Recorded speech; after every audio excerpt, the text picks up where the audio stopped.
turn right, A2 towards London.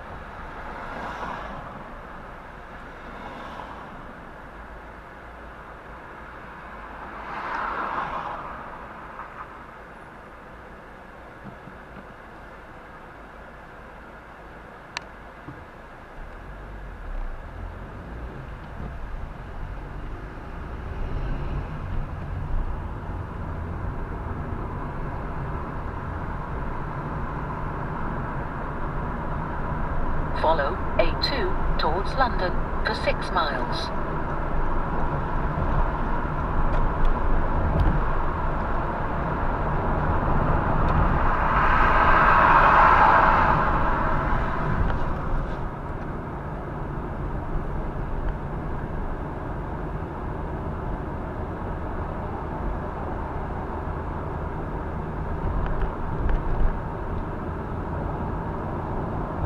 Message received.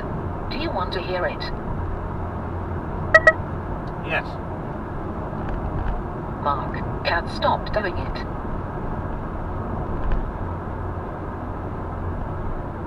get some weird messages. When you read them on the screen, they actually make perfect sense.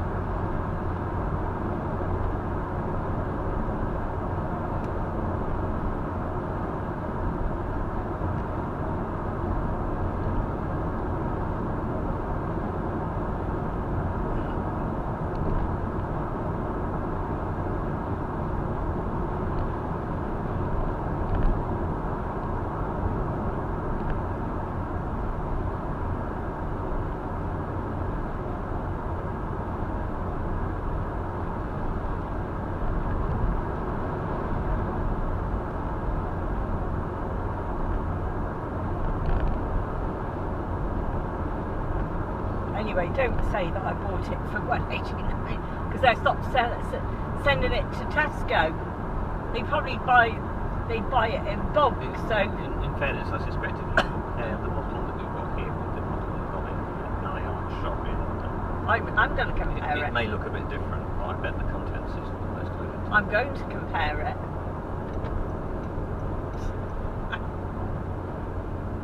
This mustard is the mustard that you put in, like, cooking.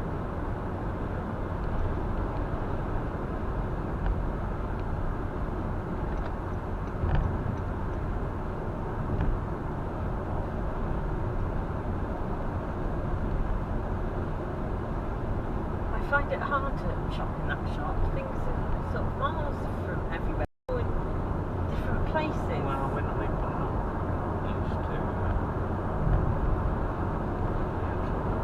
Yeah, he is.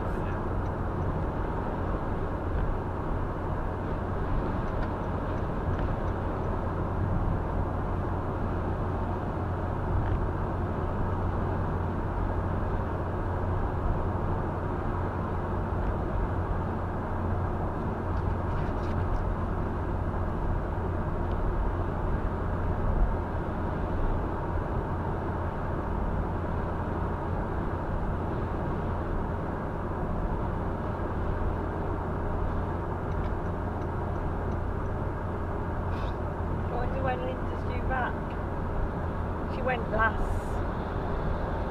Saturday, didn't she? I think they only go for a week now. Because it's off. Due back on Saturday, presumably.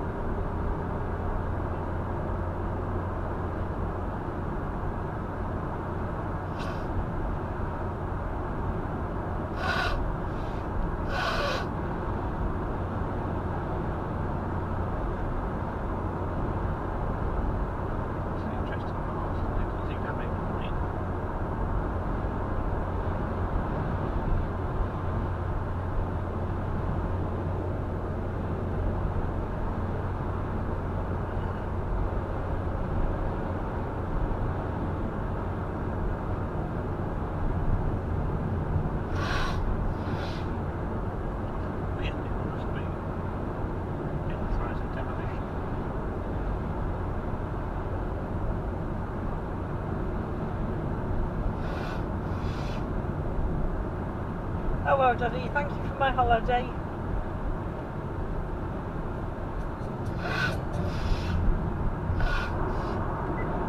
He's we got to see a place we haven't been before. Have we? Passion about 2 years in, and so yeah, my fear around latest news around cancelling or amalgamating of these arts and humanities courses is that they don't really give you time to discover, and the gestation period once you graduate with an arts degree can sometimes just take longer than the metric that the government are using to measure value. Is there this issue? You could argue that you're going to do that anyway, because you go in at 18 potentially, and you come out at 21 potentially, and you grow naturally anyway. So it doesn't. The argument is it actually doesn't matter what degree you do. You're going to grow like that.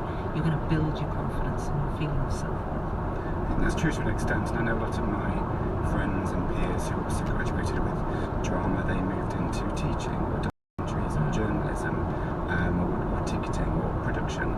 So yes, I think that's really true. But I suppose my fear about particularly this emphasis now on outcomes and what happens in the immediate aftermath that you leave your course. I just think the measurement is completely wrong. It undermines even the period of discovery that happens after you do your course, and that shouldn't be the only measurement of whether or not your education has any value or not. But universities like Sheffield Hallam, and there's Canterbury University doing this as well, they say they're actually responding to the fact that many fewer people are applying for After 800 yards, go left on the roundabout and take the second exit, M2, towards London, then take the motorway.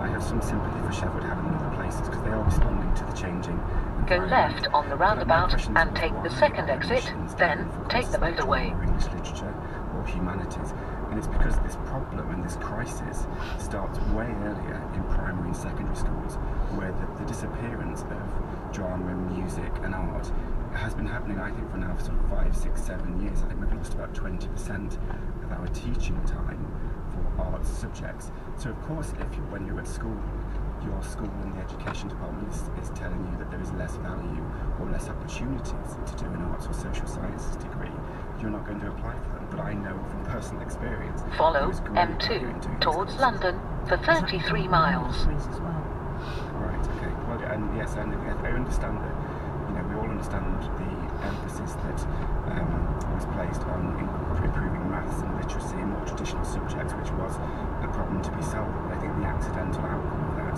being the complete eradication of arts and humanities in schools is going to have a significant impact on our cultural landscape moving forward. James Graham, thank you for joining us. Nick Hillman, Director of the Higher Education Policy Institute, thank you. That's it for today's programme. Tomorrow we're talking fast fashion and the cost of living crisis. Will shoppers stop splurging on clothes? If you've got ways around it, you can let us know. And do you know your MIP from your AIP? Hear about what on earth that means and other things that bamboozle first-time buyers tomorrow on the programme. Join me just after the midday news. You and Yours was produced by Jay London. The studio manager was Mike Smith. Let's take a look at the weather now with Chris Fawkes. Hi, Chris.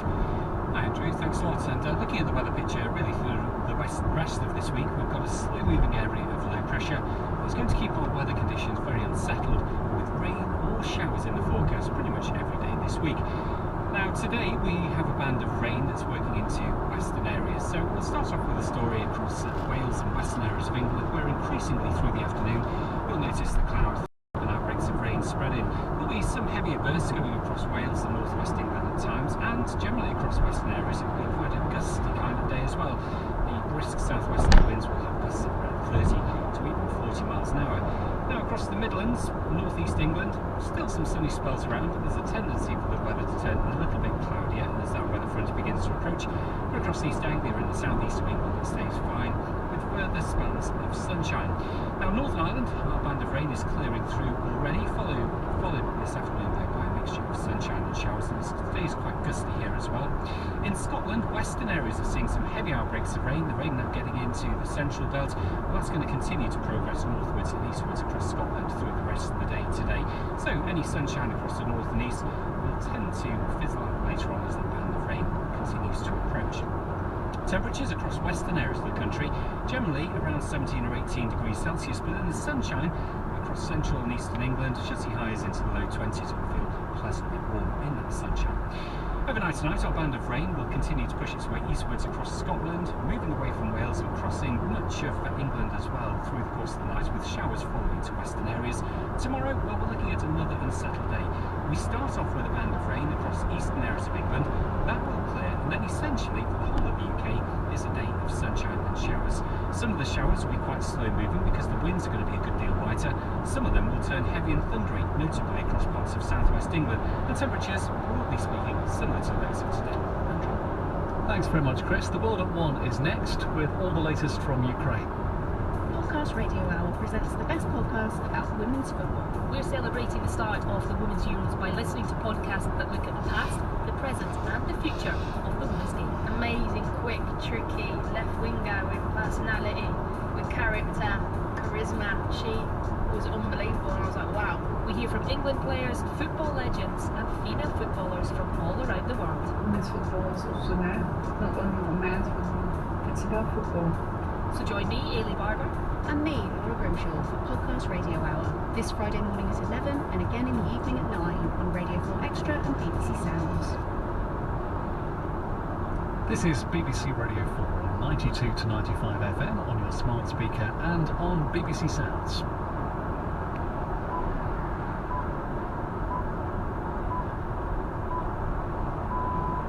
Hello and welcome to the World at One with me, Sarah Montague. Hopes fade of finding survivors from a Ukrainian shopping centre hit by a Russian missile. The British ambassador in Kyiv tells us the war won't end anytime soon.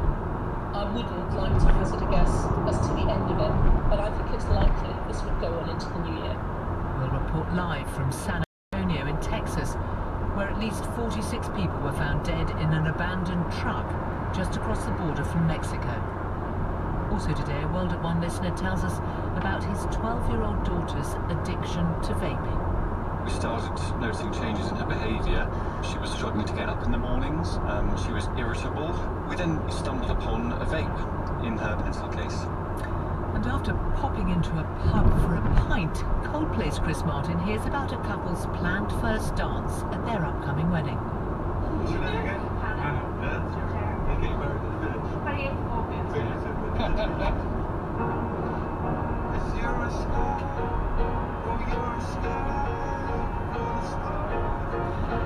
We'll speak to them live about that surprising serenade. The BBC News is read by Jane Still. Rescue workers in Ukraine are continuing to search the rubble for survivors of yesterday's Russian missile strike on a shopping centre. At least 18 people were killed in the blast in the central city of Kremenchuk and dozens were injured. Our correspondent Joe Inwood is following developments from the capital, Kyiv. In Kremenchuk, rescue soon turned into recovery. Late into the night, firefighters searched through the smouldering wreckage of the Amstor complex, reduced to a twisted mass of metal by at least one Russian missile. They were searching for bodies, victims of one of the most devastating attacks of the war. It happened just before 4 p.m. yesterday afternoon. A shopping centre engulfed in flames. Passers-by rushing to try and help treat the wounded. Russia has denied targeting the shopping centre, instead claiming it struck a nearby warehouse that was storing Western supplied weapons and ammunition. But Ukraine's President Zelensky has said this was a terrorist act and demanded international action. NATO has announced plans to reinforce the alliance's eastern borders in a bid to counter what the Secretary-General has described as Russia's direct threat to Western security. At a summit that gets underway in Madrid this afternoon, member states will also discuss bids by Sweden and Finland to join the alliance. Turkey has demanded assurances before it will agree to their membership. From Madrid, here's our security correspondent Frank Gardner. This summit is being called historic, critical and transformative. Carefully laid plans for how this Western military alliance will defend Europe have been turned upside down by Russia's invasion of Ukraine. Now NATO's chief is calling for a massive increase in the rapid response force from 40,000 to more than 300,000. But meeting that target is fraught with difficulties, with some questioning whether the West has the money, the manpower or the will. Finland and Sweden both want to join NATO, but so far Turkey has vetoed their applications due to the presence of Kurdish activists living there. Turkey views as terrorists. So beneath the outward show of unity at this summit, there are clearly some issues to be overcome. The leaders of the G7 group of nations who've just ended their summit in Germany have promised nearly £4 billion to help tackle global hunger and malnutrition made worse by the war in Ukraine. Aid charities said the money was not enough and would leave millions. To the roads then, the M25 is closed heading anti-clockwise at junction 8 for the Reigate turn-off. That's because of an overturned lorry. There is diversion in place via the slip roads with congestion back to junction 9 for Leatherhead. There are queues on the M25 QE2 bridge going clockwise, but all lanes are open again between junction 31 for the A1306 turning and junction 1A for the Dartford turn-off. That's after an earlier problem. In Bexley, there's one lane closed on the A2 going into town after the Black Prince interchange. That's after an earlier accident and emergency repairs. Because of issues with the traffic light timing at the A2 in Bolton under Bleed at the M2 at junction 7. And high, then accidents were reported in the A259 Seabrick Road at the Fountain Hotel. And in Southborough, there are queues on the A26 London Road through the roadworks near Meadow Road. That's the travel. More in half an hour. The Wake Up Call with Anne. 6 people have been found dead in an abandoned truck in the US state of Texas, a few hours' drive from the Mexican border. Another 16 people, including children, are in hospital and are suffering with heat stroke. They've been trapped in the vehicle without water or air conditioning. Our Central America correspondent Will Brown reports. The scene which greeted the emergency services when they opened the trailer was grim in the extreme. Dozens of bodies piled on top of each other while a handful of survivors fought for air. Such events are common on a treacherous journey from Central America to the United States, but rarely with such high numbers of casualties. The truck had been abandoned on the outskirts of San Antonio after the driver fled, possibly aware that some of the migrants had not survived the trip in the blistering summer temperatures. At least 3 people have been arrested in connection with the tragedy, and federal authorities have taken over the investigation. A court in Germany has jailed a 101-year-old man for crimes he committed during the Second World War when he was a Nazi concentration camp guard. Joseph Schutt, who was sentenced to 5 years, is the oldest person to be convicted in connection with the Holocaust. He had denied any involvement in the murder of 3,500 prisoners at the Sachsenhausen camp, around 20 miles northwest of Berlin. The first findings published from the 2021 census show that the population of England and Wales has increased by 6.2% in the past decade. It's estimated that almost 67 million people live in the UK. Our home editor Mark Easton has more.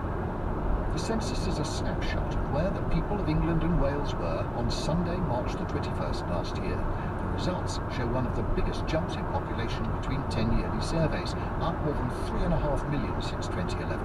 But experts had expected the figure to be even higher. ONS projections had suggested England's population would be 50.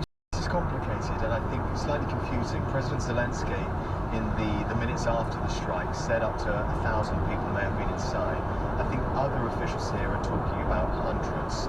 In terms of how many people have actually died, we don't know. The authorities are not willing to be any more specific at this time. I can tell you though, earlier, Sarah, we were at a hospital and the doctor there, the chief, just said that she knew of 18 individuals whose relatives had come in to her particular hospital and they'd been looking for them but they hadn't found them. So I think that really increases the fears that people have that the number of people who died will rise and rise again. Well, we were just playing the sound of the air raid sirens that were going off this morning. I mean, what's the feeling in the city? It must be very jumpy. It is. I mean, there's an awful sort of stillness to the place at times. We saw people laying flowers earlier on, and quite a few people, locals, had just come to sort of stare in disbelief. There was at one moment when the air raid siren went off, a procession of people moving to safety. We ourselves had to go to a bunker, and after a few moments we realised that the Interior Minister, Ukraine's Interior Minister, was there.